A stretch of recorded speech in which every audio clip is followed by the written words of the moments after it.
So I get it.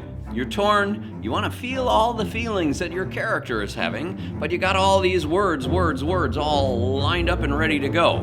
Do you take the moment to absorb the depth and richness of the emotional experience, or do you jump on ahead to the next line and the next and the next?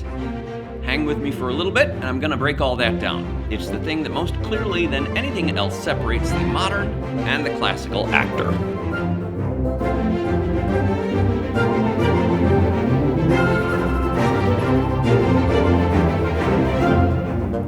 Hey everybody, I'm Tim Mooney from the Timothy Mooney Repertory Theater, and I'm working my way through my acting textbook, Acting at the Speed of Life, Conquering Theatrical Style. We are now 10 chapters in, with just 32 chapters left to go. Hit subscribe, ring the bell, make sure you don't miss any of them. We've had a long break since last time, in which we took an in-depth look at Hamlet's too solid flesh speech. You may want to review that major exercise here. That's the one with the famous phrase, incestuous sheets. And today, we're going to pick up right where we left off as we explore Chapter 10, The Perils of Pausing.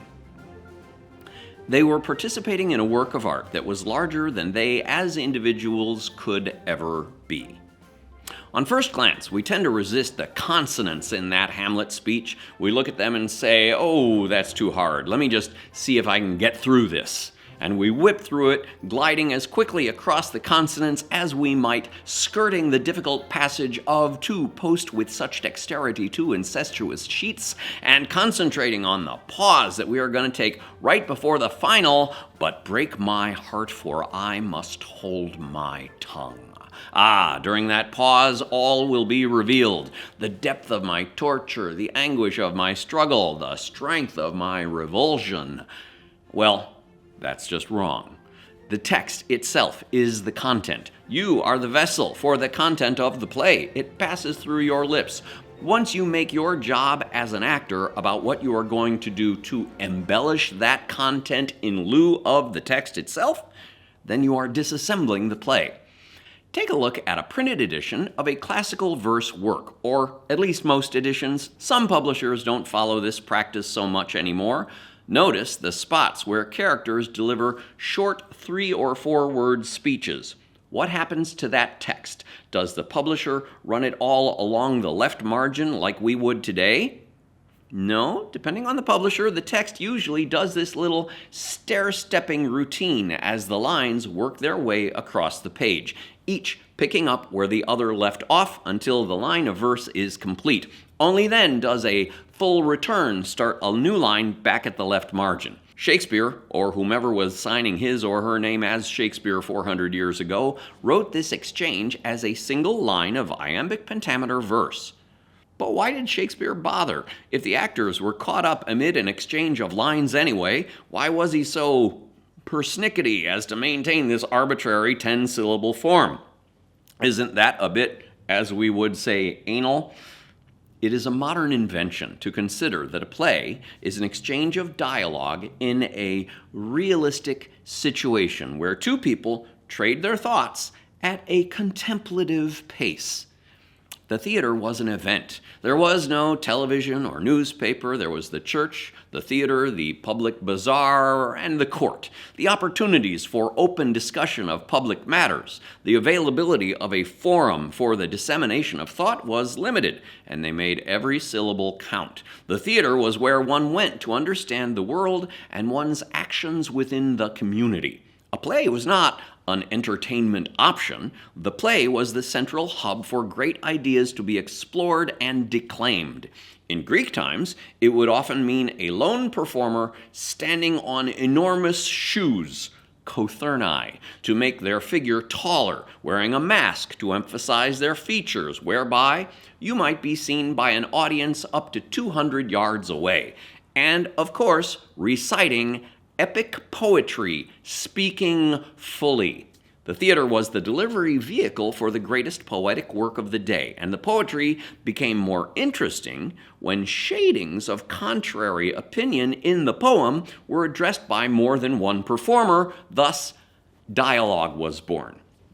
In Shakespeare's age, the play was still an elaborate epic poem, but acted out by a collective of characters. They were contributing individually to a work of art that was larger than they, as individuals, could ever be. The great relentless engine known as iambic pentameter steadily drove the action through the course of the evening, and performers would tap into this source of power whenever they would step up to take their moment. Lack of realism is not a failing of these plays. Realism was never their intent. When we see dialogue jumping from one character to another within the course of a single line, we realize that we are participating in the expression of something beyond the particulars of who we are and what we may be thinking, remembering, feeling, doing, or contemplating. We are, in fact, sharing that line with our partner, and the rhythm continues. The play absorbs us into its workings.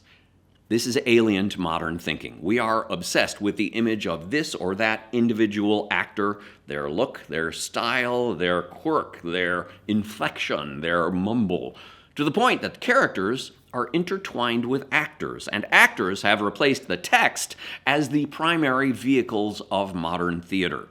To coin a phrase, there is no I in cast. The particular layout of the stair-stepping exchange of dialogue, as traded from one character to another, suggests that the lines are read as single parts of a large epic poem, which means no pausing. Some graduate student once did a thesis counting up the time that would be added to a given play if every actor simply took a single second before each line of dialogue. Footnote, this may well be an apocryphal story passed along by the aforementioned Dr. William Morgan. This single second added about 20 minutes to the average play. That would be 20 minutes of what? Nothing. This is just the estimate for a single second of silence.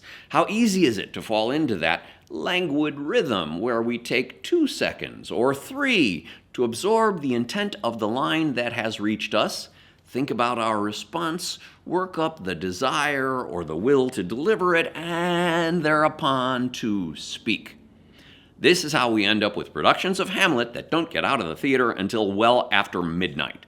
Of course, in the moment, from our side of the footlights, it seems like a lot more than nothing. We are thinking, we are reacting, we are contemplating, we are remembering how this event reminds us of the breakup of that relationship, or the failure of our parents, or the death of our dog. But to the audience, they're thinking, boy, that babysitter is going to kill me. Or, I wonder where we should go for a drink afterwards. Or, okay, the tickets were $20 each, 10 for parking, dinner was $55. I had to tip that waiter just to get a good table, and by the time this show is over, this girl's going to be half asleep. That's $130, and I'll be lucky if I get a good night hug. They are not as into you as you are into you. Give the audience the respect of having their own thoughts too. It is our responsibility to shape the direction of the pattern of thoughts we are leading them through so that they can become engrossed, so they can be occupied, so that they can think along with us. They would actually rather not think about the money or the babysitter or how their date is going. They want you to take them somewhere else. They want their acting to happen at the speed of life, too. Question from a student. Well, when it comes to dialogue, just what is the speed of life? Well, even though I'm speaking now, I suspect that your brains have not shut down. As I deliver this lecture aloud, you do not simply absorb these words. You test them, consider them, counter them, dismiss them, strategize about them. You may well have grasped the thrust of my thesis from the very first phrase of my speech, or even from the contradictory tone of my voice. And any extended embroidery that I express around nuances of thought is entirely irrelevant to the fact that your opinion has been formed and your response has already taken shape. And if this situation were in any way urgent, crucial, or important, you would be dying to get a word in edgewise. One of the great plagues of memorization is that rather than listening to the words coming out of our fellow actors' mouths, we are simply listening for the silence, alerting us that it is now our turn to speak. That is not the speed of actual life. If we have waited that long, we have lost already. The live stage bubbles with situations that are urgent, crucial, or important. We invite people to see events to which we have given an aesthetic shape. While we are wandering off into our thinking time, we are loosening the edges of that shape. We are giving ourselves over to some incidental quality as we take the moment to discover that, hey, this moment on stage is analogous to one of mine. This pain is similar to what I am feeling. This desire is like mine. This character is somewhat like me, but not me. That's not good enough. We start the play at 8 o'clock and end around 10.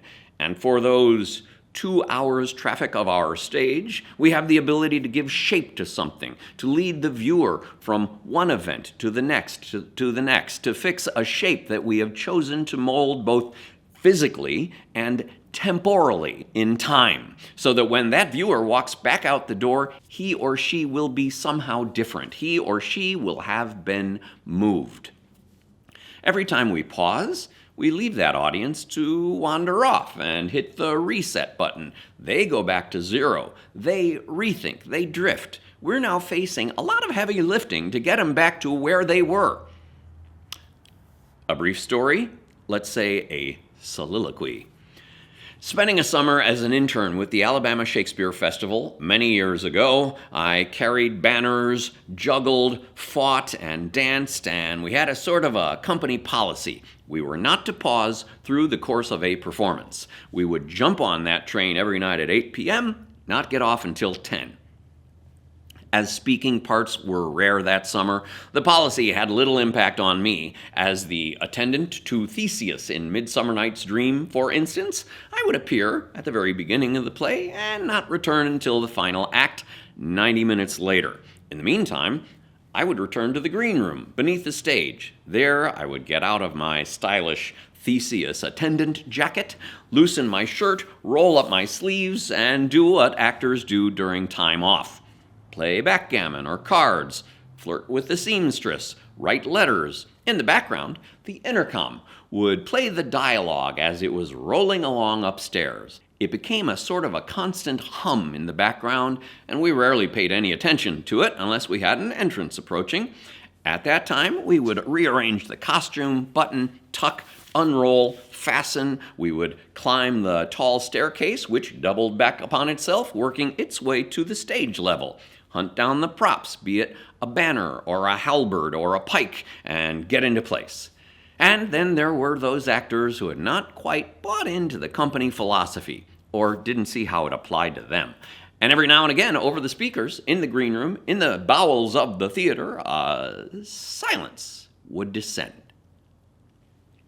Of course, we were in the midst of our various preoccupations, and no one was really listening to hear precisely the context from which that silence had sprung. And our assumption was, we had missed our entrance. Somehow 90 minutes had flown past, feeling like no more than half an hour. And here we were, playing backgammon, a good 3 minutes from any possibility of getting up to and onto the stage.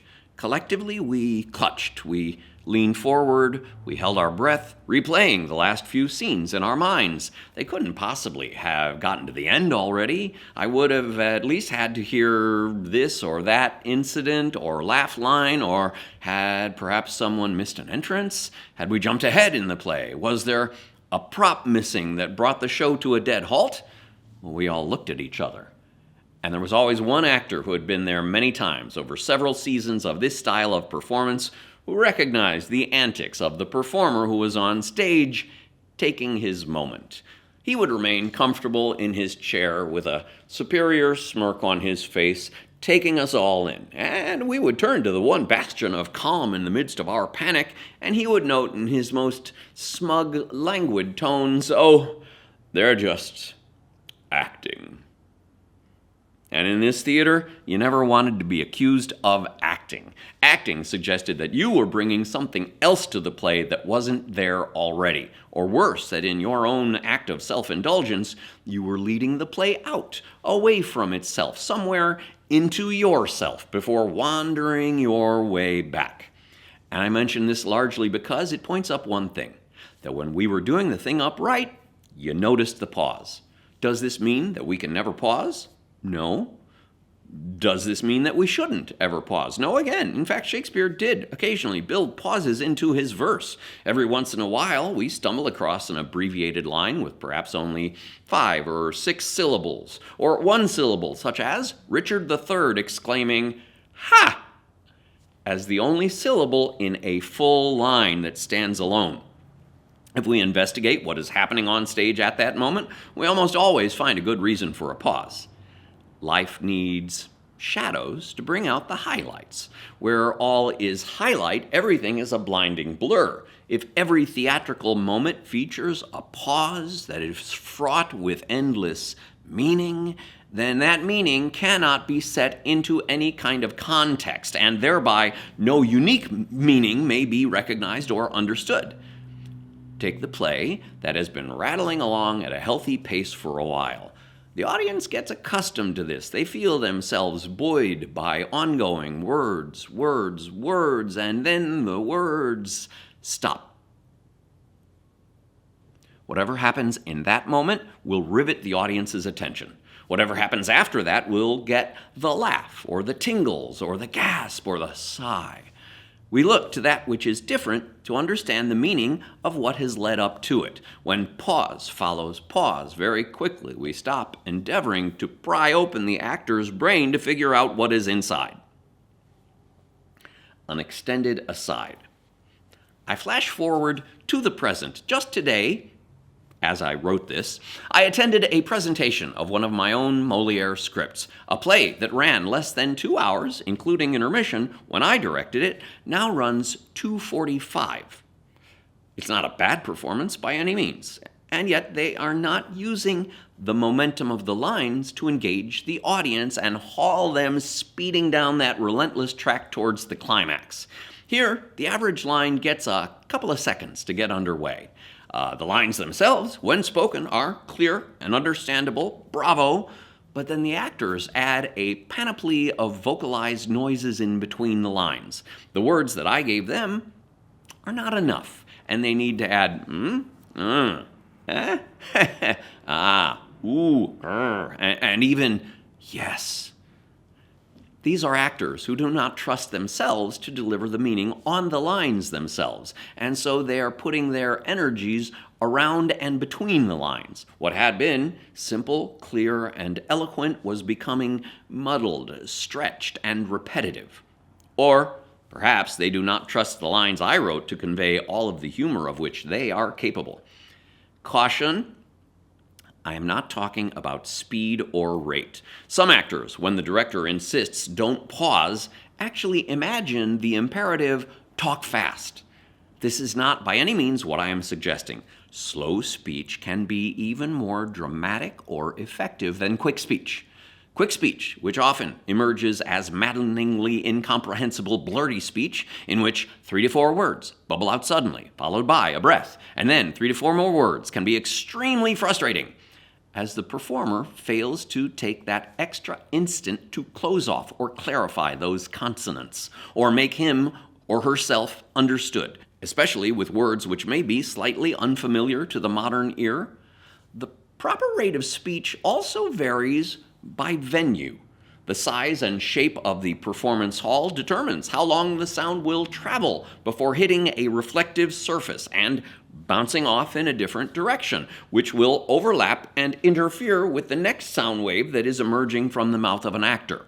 The timing may demand a slight 1/100th of a second's greater effort towards clarity and definition to complete a given word before moving on to the next. And an actor who is still struggling with an accent or a characterization, or simply with Baroque phrasings such as incestuous sheets, may not have the discipline, the heightened awareness, or the self-control to respond to the resonance of the room. But just like the sixth sense that the actor develops for whether or not he or she is standing in the light, the actor must cultivate this oral awareness. We sit and listen to a play, and we can immediately sense which actors have this awareness available to them and which don't. It's the difference between being heard and not. The actor's mind needs to work on many levels simultaneously. This is living in the moment while simultaneously observing the moment. The actor is essentially rewriting, rearranging the score from which he or she performs even as he or she is performing. The actor who is attuned to this is a master of his or her craft. It may be the size of the auditorium, the relative fullness of the seats, the crying baby in the third row, the cougher in the back row, the cell phone, the dropped line, the missing prop, or the overwhelming unanticipated laugh. A certain kind of actor immediately recognizes whatever obstacle separates the audience from full comprehension and supplies the vocal placement, the extra hundredth of a second between each word, or the suspended moment to restore the audience to the necessary state of awareness before moving them forward once again. This is acting as a kind of a three-dimensional chess. Thanks for watching, everybody. Once again, please hit like, subscribe, ring the bell so that you don't miss any of these explainers. I'm finally catching some downtime from the performance tour, so I'm hoping to get on to the next chapter, chapter 11, very soon. That chapter will cover the triumph of rhetorical delivery, in which we'll take a close look at some of Shakespeare's rhetorical masterpieces, including King Lear's great storm speech, the one that starts with, "Blow winds and crack your cheeks." And we'll discuss just how we might possibly make that great rhetoric, which seems so incredibly challenging, work for us. As I've said, you can check out these explainers in advance of their public release when you subscribe to my Patreon page, and you can catch full performances of many of my one-man plays at breakneckshakespeare.com. Thanks for joining me. See you on the stage.